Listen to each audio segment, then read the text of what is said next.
Hello student, मैं doctor Nitesh Gupta एक बार पुनः अपने यूट्यूब चैनल में आपका स्वागत करता हूं। डियर स्टूडेंट, आज 12th क्लास का जो सेकंड चैप्टर है जिसे हम स्थिर वैद्युत विभव तथा धारिता कहते हैं, इलेक्ट्रोस्टैटिक पोटेंशियल और कैपेसिटेंस कहते हैं, इसे स्टार्ट कर रहे हैं। पहला चैप्टर मैंने पूरा करवा दिया है, उसके 17 टॉपिक हैं, मैं अपलोड कर चुका हूं। डिस्क्रिप्शन में आपको लिंक दे दूंगा। और ये जो प्रारंभ वाले चैप्टर थोड़े से क्या है, बड़े हैं और थोड़े से हार्ड भी हैं, तो इन्हें विशेष रूप से आपको देखना है। तो इसमें देखिए, मैं प्रयास में हूं कि अब लगातार ही 2-3 टॉपिक को सम्मिलित करके प्रतिदिन एक वीडियो अपलोड किया जाए, जिससे आपका समय के साथ आपका सिलेबस क्या हो जाए, पूरा हो जाए। आपको किसी भी प्रकार की कोशिश करूंगा प्रॉब्लम ना हो, बोर्ड एग्जाम से लगभग 1 महीने पहले आपका सिलेबस पूरा हो जाए। तो इसमें आप देखिए, आप वीडियो को लास्ट तक देखते रहिएगा। प्रयास मेरा यही रहेगा कि आज आपको वैद्युत विभव और वैद्युत विभवांतर पूरी तरीके से समझा दूं। वास्तव में इलेक्ट्रिक पोटेंशियल डिफरेंस और इलेक्ट्रिक पोटेंशियल क्या होता है। तो देखिए, सबसे पहले मैं आपको स्टार्ट कर रहा हूं, बता रहा हूं। यहां पर आप ध्यान दीजिए, वैद्युत विभव हमें बताना है तो वैद्युत विभवांतर से शुरू करना है। वैद्युत विभवांतर क्या होता है अभी मैं आपको बता दूंगा, समझ में आपके आ जाएगा। देखिए, सबसे पहले कुछ रफ वर्क कर रहे हैं। अगर एक वस्तु है बेटा, आपने एक ऊष्मा स्थानांतरण से संबंधित टॉपिक पढ़ा है 11th क्लास में, उससे जरा ध्यान दीजिए। एक वस्तु है ए और एक वस्तु है बी। इसका जो टेम्परेचर है वो क्या है, अधिक है। इसका जो टेम्परेचर है वो क्या है, कम है। अगर हम इन्हें आपस में क्या कर दें, कनेक्ट कर दें, तो ऊष्मा हमेशा अधिक टेम्परेचर वाली वस्तु से कम टेम्परेचर वाली वस्तु की ओर प्रवाहित होना प्रारंभ हो जाती है। यानी ऊष्मा अधिक ताप वाली वस्तु से कम ताप वाली वस्तु की ओर प्रवाहित होना प्रारंभ हो जाती है। वो इस बात पर डिपेंड नहीं करती है कि ऊष्मा की मात्रा ए और बी वस्तु में से किस में ज्यादा है, केवल इस बात पर डिपेंड करेगी कि किसका टेम्परेचर अधिक है। तो आप देखिए, यहाँ पर ए वस्तु है, ए का टेम्परेचर क्या है, अधिक है, और बी वस्तु है, उसका टेम्परेचर क्या है, कम है। इसलिए ऊष्मा ए ऑब्जेक्ट से बी ऑब्जेक्ट की तरफ प्रवाहित होना प्रारंभ कर देती है। तो यहाँ पर जिस शब्द को हम टेम्परेचर कह रहे हैं, जो भौतिक राशि क्या होती है, ताप होती है। तो ताप में आप देखिए, ताप एक प्रकार से वह भौतिक राशि है जो ऊष्मा प्रवाह की दिशा को प्रदर्शित करती है। आप ऐसे समझ लें, यहां पर जो चीज है ऊष्मा प्रवाह की दर, आप 11th का थोड़ा देखिएगा, जो यहाँ पर ऊष्मा प्रवाह की दर है उसी से हम रिलेटेड करेंगे आवेश प्रवाह की दर। और आवेश प्रवाह की जो दर है वो क्या हो जाएगी, वैद्युत धारा हो जाएगी। तो एक चीज आपकी समझ में आ गई, हमेशा जो ऊष्मा है अधिक टेम्परेचर वाली वस्तु से कम टेम्परेचर वाली वस्तु की ओर प्रवाहित होती है। और जो टेम्परेचर आया उसे अगर हम समझना चाहें, उसका अर्थ समझना चाहें, तो हम टेम्परेचर कह सकते हैं इसके अनुसार कि टेम्परेचर वह भौतिक राशि है जो ये निर्धारित करती है ऊष्मा किस साइड से किस साइड पर जा रही है। तो पहली इस चीज को आप ध्यान दीजिए। दूसरा आप देखिए, 2 टैंक हैं, एक में पानी भरा है यहां तक,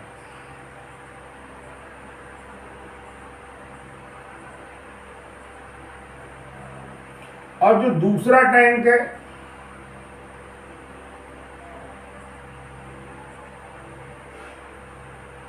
उसमें आपका पानी भरा है नीचे तक, थोड़ा नीचे है।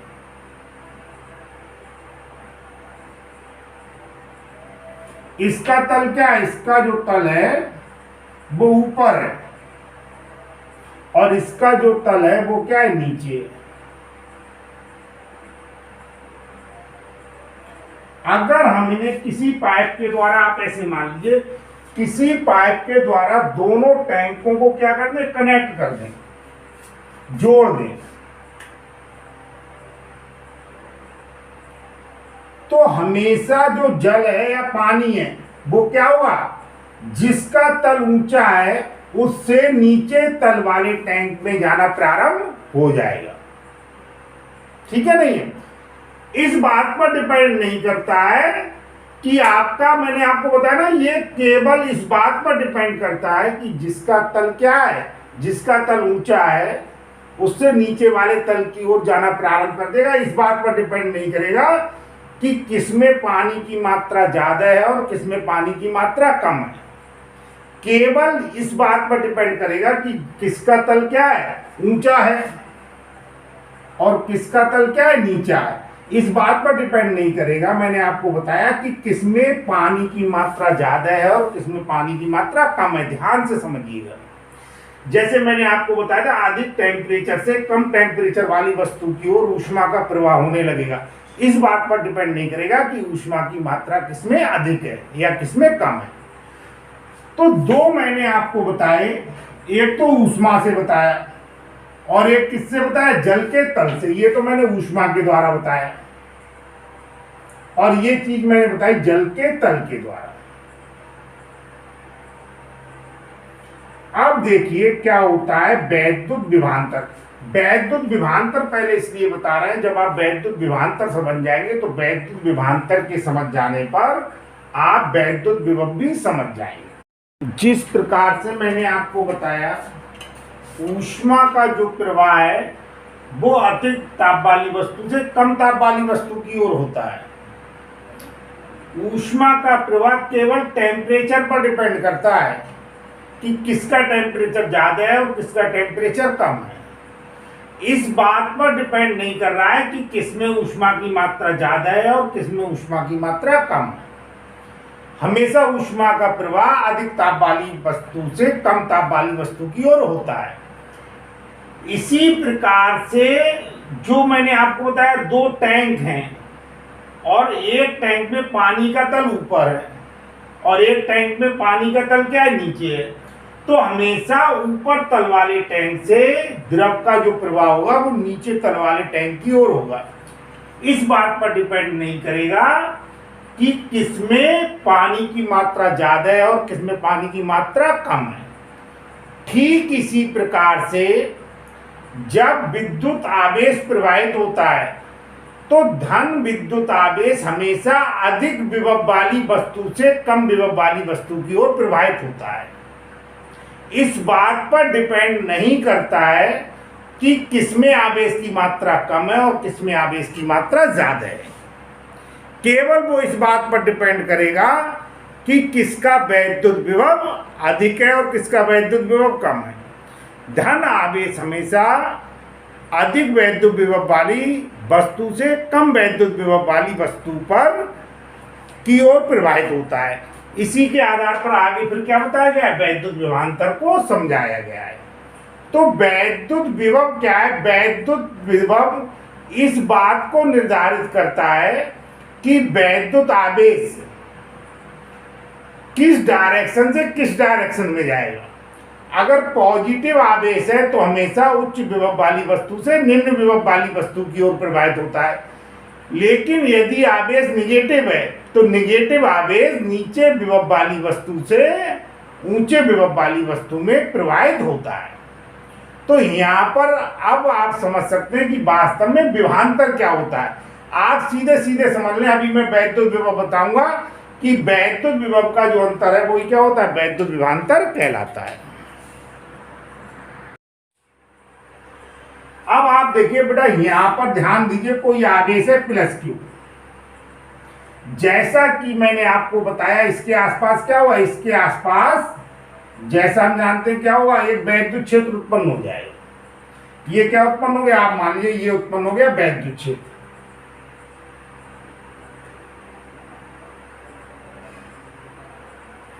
अब एक हम परीक्षण आवेश लेते हैं जिसे हम क्या कहते हैं, ये पॉइंट मान लीजिए, ये सब पूरा वैद्युत क्षेत्र है। अब आप ये मान लीजिए इसमें हम एक परीक्षण आवेश लेते हैं, वो परीक्षण आवेश क्या लेते हैं, पॉजिटिव लेते हैं, प्लस क्यू नॉट इस पॉइंट पर है।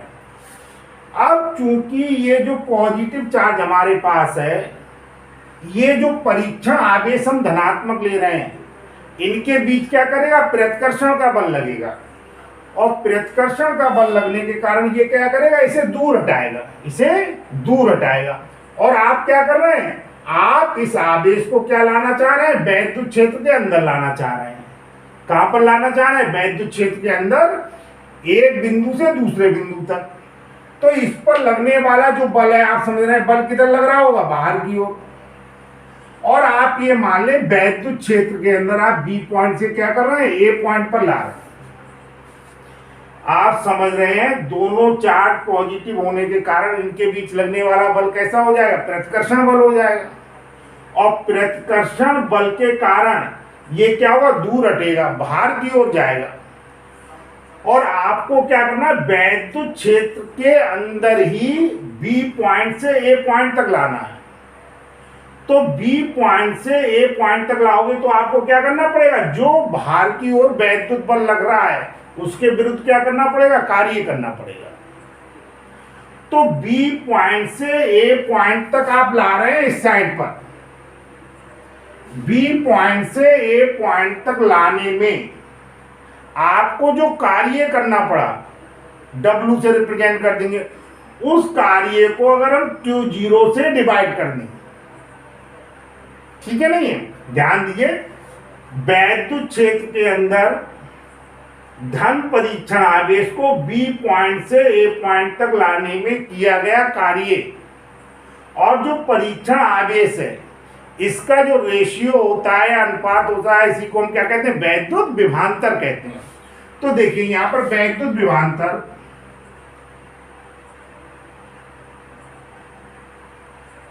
वैद्युत विभवांतर ये बी ए माइनस बी बी, कितना कार्य करना पड़ा, हमने W मान लिया, तो ये क्या हो जाए, W/Q0। अगर हम परिभाषा के रूप में समझना चाहते हैं तो हम कह सकते हैं, किसी परीक्षण आवेश को या किसी धन परीक्षण आवेश को वैद्युत क्षेत्र के अंदर एक बिंदु से दूसरे बिंदु तक लाने में किया गया कार्य, और परीक्षण आवेश का जो अनुपात है उसी को हम क्या कहते हैं, वैद्युत विभवांतर कहते हैं। अब आप देखिए, वैद्युत विभवांतर के बाद जो वैद्युत विभव की परिभाषा बताना आसान हो जाएगी, इसलिए मैंने वैद्युत विभवांतर आपको क्या किया, पहले बता दिया। तो यहां पर परिभाषा तो ये हो गई, फिर से मैं रिपीट कर रहा हूं परिभाषा, ध्यान दीजिए।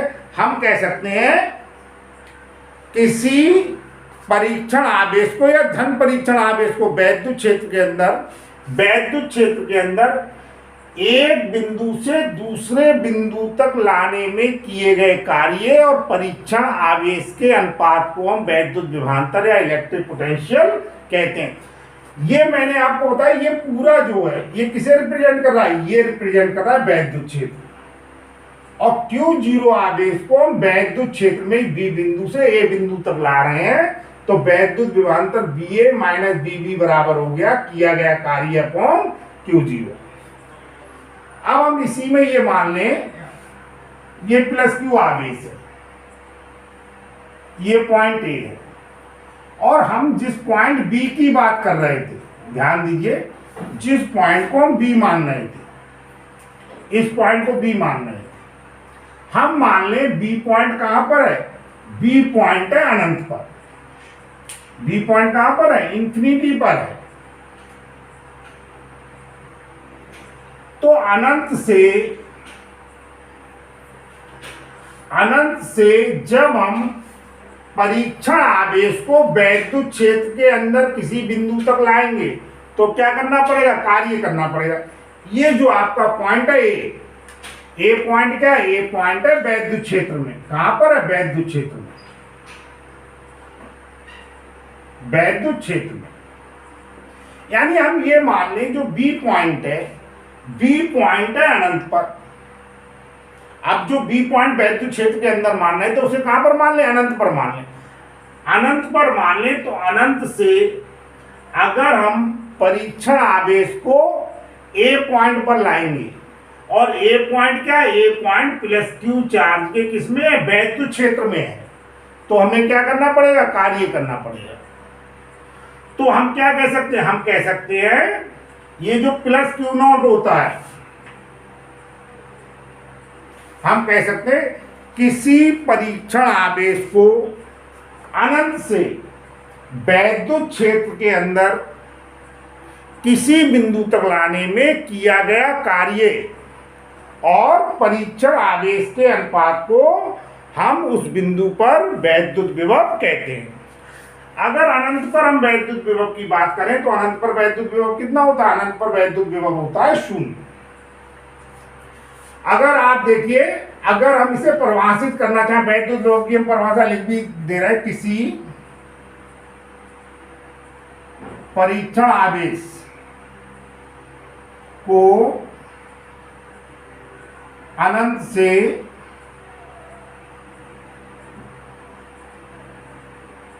वैद्युत क्षेत्र के अंदर, या लिख सकते हैं वैद्युत क्षेत्र में किसी बिंदु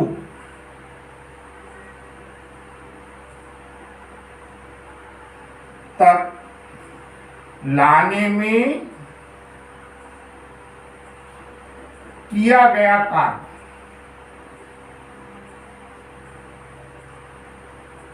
तथा परीक्षण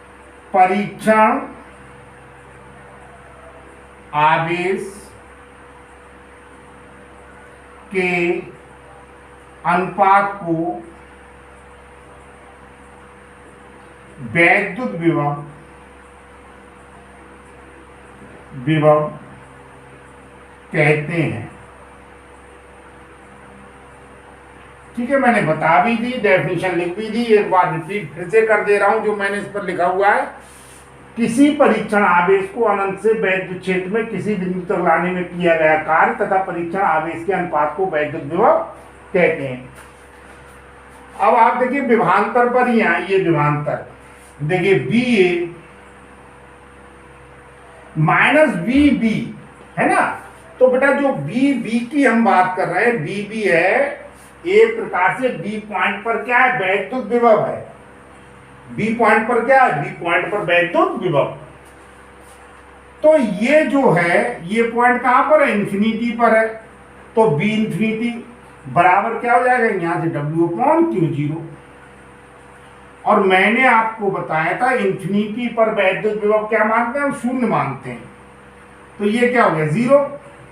ये जब 0, ये वाला मान 0 हो गया, और ये वाला मान 0 होने पर आप समझ रहे हैं जब ये वैल्यू हमारे पास क्या हो जाएगी, 0 हो जाएगी। जब ये वैल्यू 0 हो गई तो बी ए बराबर क्या आ गया, W upon Q 0, W upon Q 0। तो आप समझ सकते हैं कि अगर हम वैद्युत विभवांतर की डेफिनेशन को पहले जान लें तो उसके बाद हमारे पास वैद्युत विभव की डेफिनेशन को जानना क्या हो जाएगा, आसान हो जाएगा। अगर हम इसकी यूनिट की बात करें मात्रक की, तो W कार्य क्या हो जाएगा, जूल। Q0 क्या है, चार्ज क्या हो जाएगा, कूलाम। जूल अपॉन कूलाम होता है जिसे हम क्या कह देते हैं, वोल्ट कह देते हैं। ये वैद्युत विभव कैसी राशि है, वैद्युत विभव स्केलर क्वांटिटी है, हम कह सकते हैं कैसी राशि है, अदिश राशि है। अगर हम इसके विमीय सूत्र की बात करें तो देखिए जूल क्या है, कार्य है, mL2T-2, और कूलाम के लिए क्या हो जाएगा, AT हो जाएगा।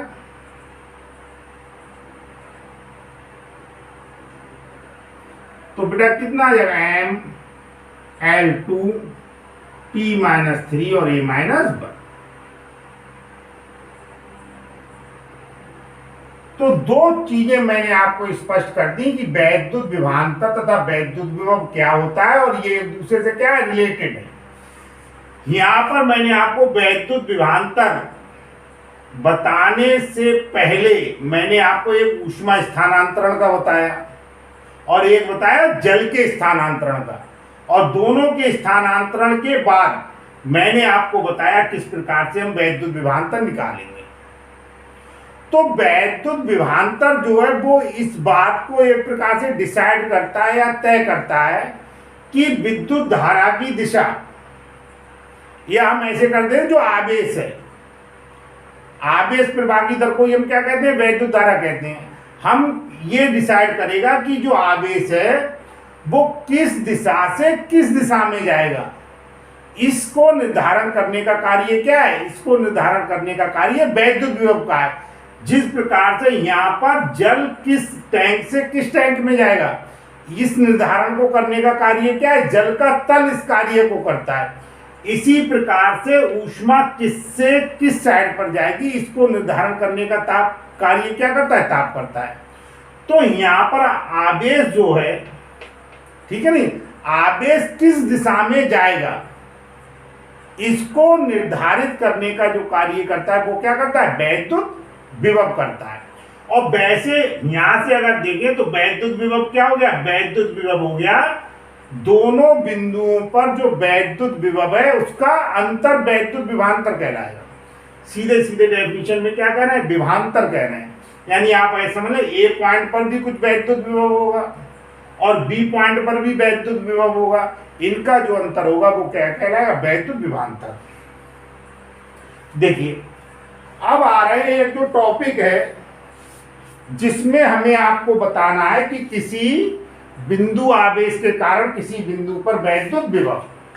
तो इसे देखिए हम समझा रहे हैं, ये महत्वपूर्ण भी है। देखिए ध्यान दीजिए, ये डेरिवेशन आपकी यहां आ सकती है।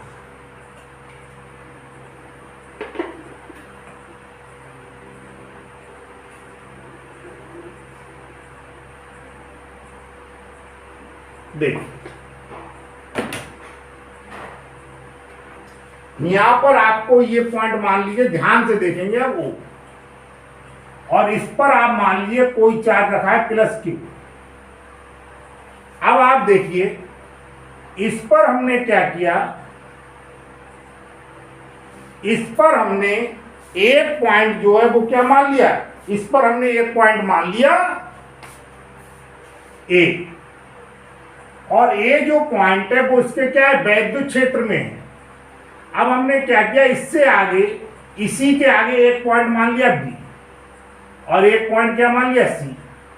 हमने +Q आवेश से ये पॉइंट जो वैद्युत क्षेत्र के अंदर है इसकी दूरी हमने क्या मान लिया, और वो पॉइंट से जो हमने B पॉइंट माना, B पॉइंट उसकी दूरी क्या मान ली x, और हमने ये मान लिया जो Q0 चार्ज है, Q0 है, वो कहां पर है, B पॉइंट पर है, और B और C के बीच की जो दूरी मान ली वो सूक्ष्म दूरी क्या मान ली, dx। फिर से देख लीजिए, +Q चार्ज है वो किस पर है, O पॉइंट पर है, इसके कारण क्या हो गया, वैद्युत क्षेत्र उत्पन्न हो गया। और उसी वैद्युत क्षेत्र में एक पॉइंट A है जो +Q चार्ज से r दूरी पर है, जिस पर हमें वैद्युत विभव निकालना है।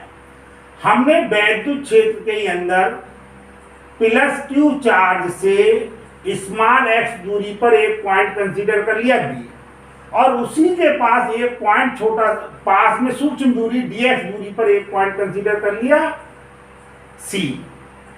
और हमने ये मान लिया जो Q0 चार्ज है हमें लाना तो कहां से, हमें अनंत से लाना है।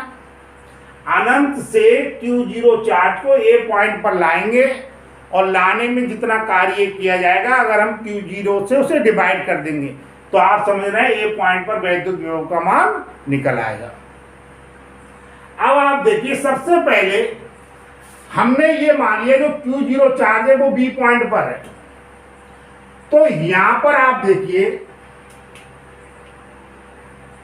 +Q आवेश के कारण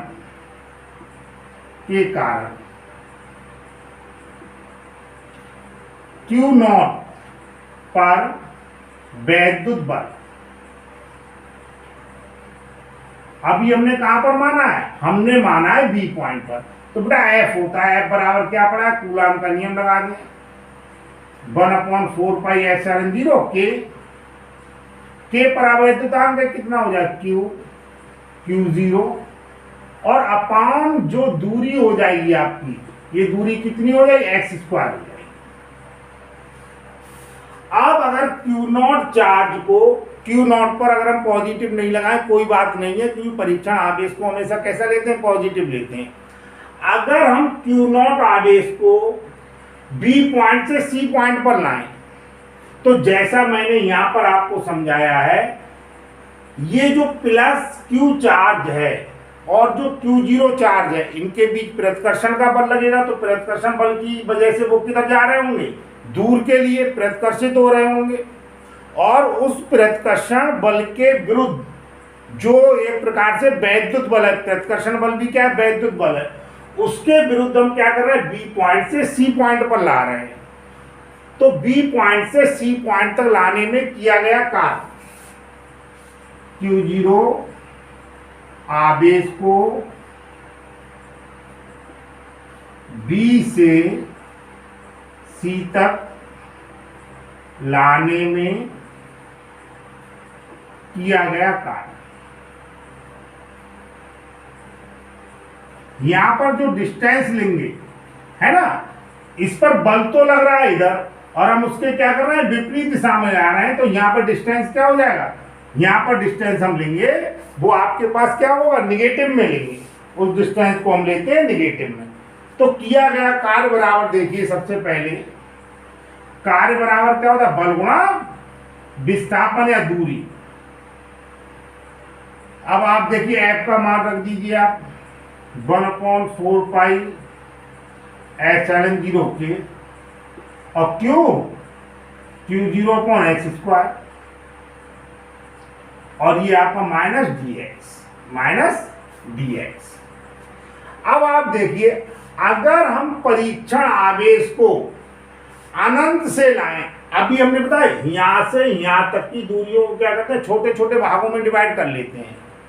अनंत से हमने मान लिया, उस अनंत से हमने क्या हुआ, इधर को चले, फिर और इधर चले, फिर और इधर चले, फिर और इधर चले, फिर हमने कंसीडर कर लिया कि अनंत से आते आते हम बी पर आ गए, और बी से जब हम सी पर लाए तो हमें इतना कार्य करना पड़ा, जिसका मान मैंने आपको बता दिया 1/4πε0 के Q0 x², और ये आ जाएगा -dx। अब आप देखिए, हमें परिभाषा के अनुसार क्या करना है, परिभाषा के अनुसार हमें निकालना है सबसे पहले Q0 आवेश को अनंत से A पॉइंट तक, अनंत से A पॉइंट तक, क्योंकि हमारे पास जो वैद्युत क्षेत्र के अंदर पॉइंट है वो क्या, A है, जिस पर हमें वैद्युत विभव निकालना है।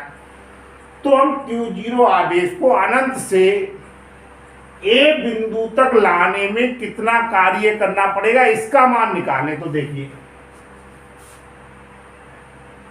Q0 आवेश को अनंत से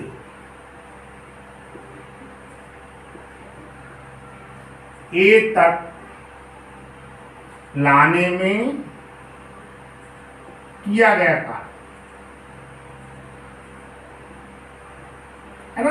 यहां पर बेटा जब dx है, तो मैंने बताया dx तो क्या है, सूक्ष्म दूरी है, तो किया गया कार्य भी कैसा हो गया, किया गया कार्य भी सूक्ष्म हो गया। तो देखिए W मान लें अब, W, और यहां पर किया गया जो कार्य है उसे हम dW मान सकते हैं, W। अब सबसे पहले तो आप ऐसे लिख लीजिए 1/4πε0 के,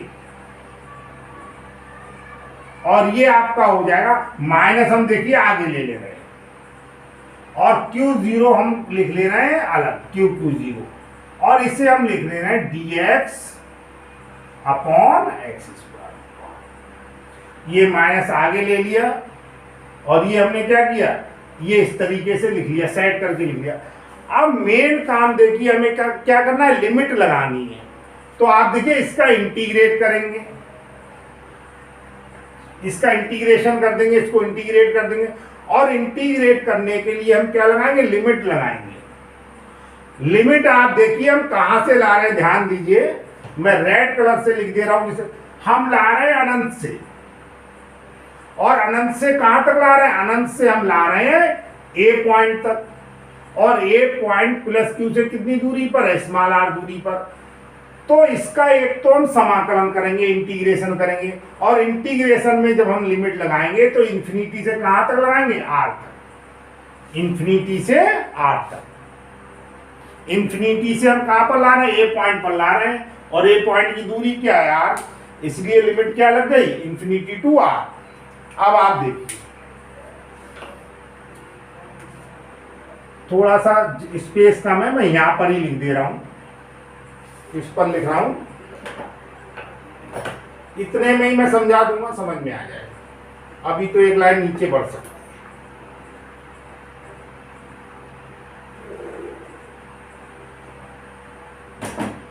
देखिए W इक्वल टू, इसमें माइनस आप बाहर ले लीजिए, इंटीग्रेशन से कोई लेना देना नहीं है, Q0 बाहर ले लीजिए, 4 पाई एप्सिलॉन 0 के बाहर ले लीजिए, और इंटीग्रेशन करेंगे हम, लिमिट्स क्या हो गई, इंफिनिटी टू आर और dx अपॉन एक्स स्क्वायर। अब आप देखिए, मैं इतने पोर्शन का इंटीग्रेशन आपको रफ पर इधर समझा रहा हूं, इधर देखेंगे, ये रफ वर्क है, इधर देख लीजिए आप रफ।